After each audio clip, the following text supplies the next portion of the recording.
ऐसा प्रेम देख करके आज उद्धव का जो हृदय था महाराज वो गदगद हो गया।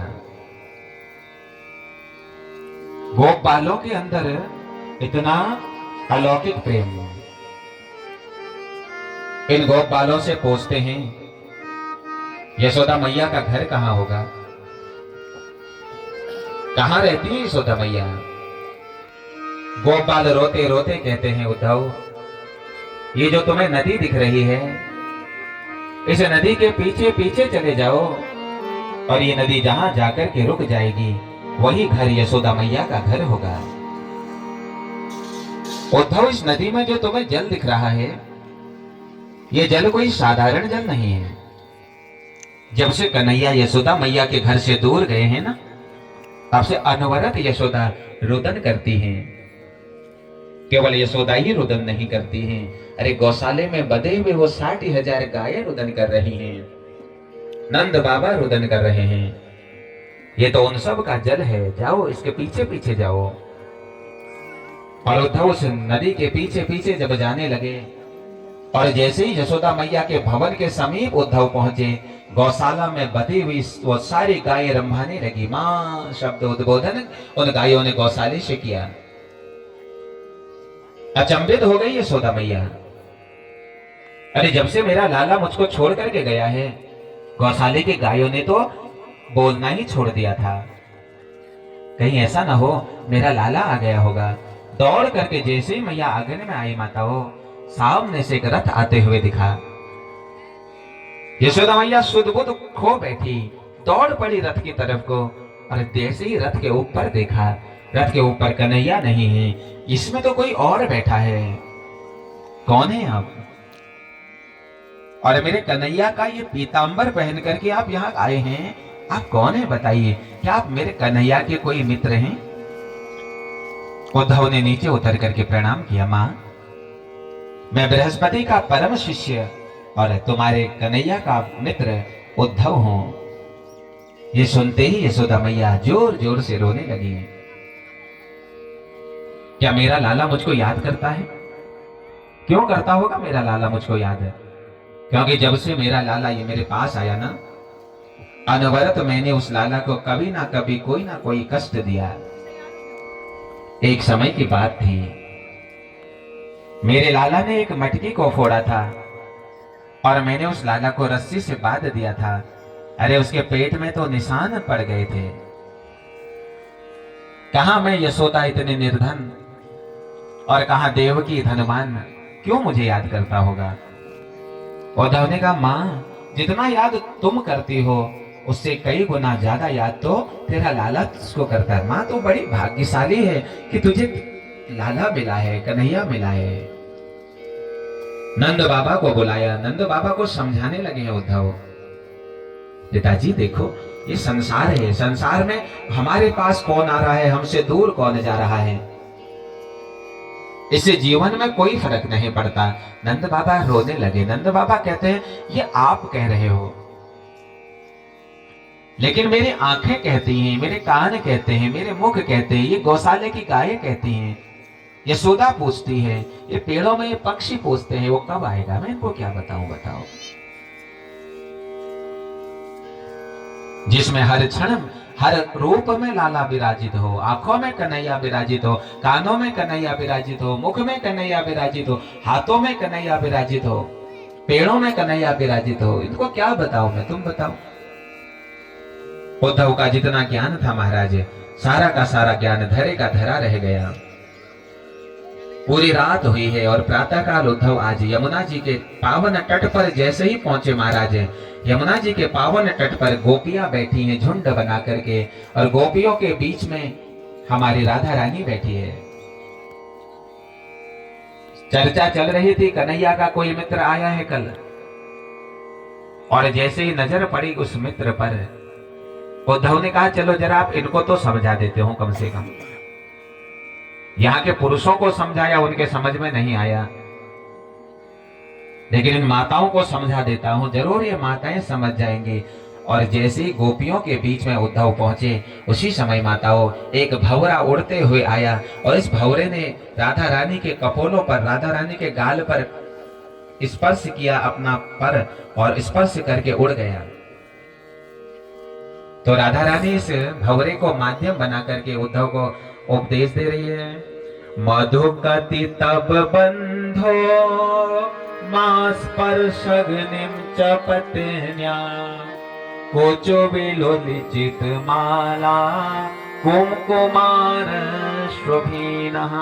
इस भंवरे से कह रही है कि हे भंवरे, तो भी उसी कृष्ण की तरह कपटी है रे। जिस प्रकार तू किसी पुष्प पर बैठ जाता है और पुष्प तुझे अपना समझ लेता है, और जैसे ही तू उस पुष्प का पूरा पराग निकाल लेता है, उस पुष्प को छोड़ करके दूर चला जाता है, वैसे ही वो कन्हैया भी था। पहले हमारे पास आता है, हमसे कहता है कि हम परसों आ जाएंगे, और हमको छोड़ करके चला गया। बरसों व्यतीत हो गए हैं, लेकिन अभी तक वापस नहीं आया। जिस प्रकार भंवरे तो काला है ना, वैसे वो कृष्ण भी काला था। और भैया वो तो जितने काले होते वो जरूर छलिए ही होते हैं महाराज। एक जन्म में नहीं, न जाने कितने जन्मों तक ये छलिया छल करता आया है। एक बार तो इसने बराह रूप धारण कर लिया और समुद्र के अंदर जाकर के हिरण्याक्ष जैसे को मार दिया।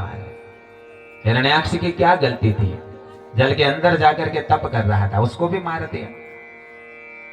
अरे यहां तो छोड़ो, अरे वो बाली की क्या गलती थी? छिप करके बाण मारा, उसको भी छल से मारा। या तो छोड़ो भैया, उस हिरण्याक्ष को देखो, इतना बड़ा छलिया है, आधा नर बना आधा सिंह बना, और नरसिंह बन करके उस हिरण्याक्ष को मार दिया, हिरण्याकश्यप को मार दिया। इससे बड़ा छलिया और क्या हो सकता है? उद्धव ने जब सुना, उद्धव सोचने लगे, भैया मैं तो सोच रहा था कि इन गोपियों को कुछ सिखा करके आऊंगा। ये गोपियां तो ज्ञान की परम मूर्ति हैं, इनको क्या मैं समझाऊं? उद्धव का सारा ज्ञान धरे का धरा रह गया और उद्धव परम प्रेमी बन गए महाराज। प्रेम की ज्योत उद्धव के भीतर जल गई और उद्धव प्रेम की ज्योत जला करके 6 महीने के बाद कन्हैया के पास पहुंचे। कन्हैया ने कहा, उद्धव जी क्या सिखा करके आए तुम हमारे गोपियों को, बताओ। रोने लगे उद्धव। माधव, प्रेम कितना दिव्य होता है, आज तक मैं समझ नहीं पाया था। मैं तो केवल इस ज्ञान को ही सब कुछ समझता था। भगवान कहते हैं, उद्धव मैं ज्ञान से नहीं, मैं तो प्रेम से मिलता हूं। जहां प्रेम होता है वही मैं मिलता हूं, जहां ज्ञान होता है मैं दूर चला जाता हूं। क्योंकि ज्ञानी व्यक्ति कर्कश होता है, ज्ञानी व्यक्ति अहंकारी हो जाता है कभी कभी, लेकिन ज्ञान के साथ जब प्रेम आ जाता है तो ज्ञान प्रेम सार्थक हो जाता है। सच कहता हूं, भगवान को पाने के लिए ज्ञानी बनने की आवश्यकता नहीं महाराज। भगवान को पाने के लिए तो प्रेमी बनने की आवश्यकता है। ज्ञान हमारे भीतर चाहे कितना भी हो मेरी माँ, लेकिन जब तक ज्ञान के साथ प्रेम नहीं होगा वो ज्ञान निरर्थक है। परिवार में चाहे धन कितना भी हो, लेकिन अगर परिवार वालों के बीच में प्रेम नहीं होगा, उस धन का कोई महत्व नहीं है। केवल हमारे ज्ञानी ना बने भैया, प्रेमी भी बने। तुम्हें कुछ ना आता हो, मंत्र ना आता हो, यंत्र ना आते हो, पूजा की विधि ना आती हो, अरे भाव से तो भगवान की पूजा कर सकते हो। हमारे भगवानों को के न चैन महाराज, केवल भाव चैनी बस। भगवान के मंदिर आओ तो भाव से आओ, भाव से, हे प्रभु हम तुम्हें पुष्प चढ़ा रहे हैं, कोई मंत्र की आवश्यकता नहीं। अरे मंत्र भी तो किसी ने बनाए हैं भाई, किसी के बनाए हुए मंत्र तुम क्यों बोलो? तुम तो अपने भीतर के मंत्रों को प्रकट करो, जो तुम्हारे भीतर प्रेम रूपी मंत्र विराजमान है।